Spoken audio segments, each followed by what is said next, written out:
Hi ಎಲ್ಲರಿಗೂ ನಮಸ್ಕಾರಗಳು. ಇಂದು ಕಾಬೂಲ್ ಕಡಲೆ ಮತ್ತು ತೊಂಡೆಕಾಯಿ ಪಲ್ಯವನ್ನು ಮಾಡುವ. ಮೊದಲು ನೆನೆಸಿದ ಕಾಬೂಲ್ ಕಡಲೆಯನ್ನು ಕುಕ್ಕರಿಗೆ ಹಾಕಿ ನೀರು, ಉಪ್ಪು, ಅರಿಶಿನ ಹಾಕಿ ಮುಚ್ಚಿ 3 ವಿಸಿಲ್ ಕೂಗಿಸಿ. ನಂತರ ತೊಂಡೆಕಾಯಿಯನ್ನು ತೊಳೆದು ಕಟ್ ಮಾಡಿ ಕಡಲೆಕಾಯಿ ಜೊತೆಗೆ ಬೇಯಿಸಿ.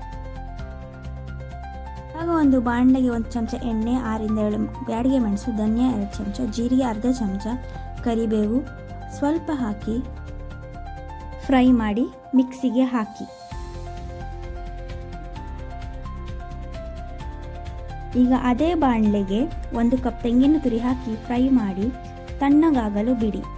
ಮಿಕ್ಸಿಗೆ ಹಾಕಿದ ಮಸಾಲೆಯನ್ನು ಡ್ರೈ ಪೌಡರ್ ಮಾಡಿ ನಂತರ ಹುರಿದ ತೆಂಗಿನ ತುರಿ ಹಾಕಿ 1 ರೌಂಡ್ ಮಿಕ್ಸಿ ಮಾಡಿ.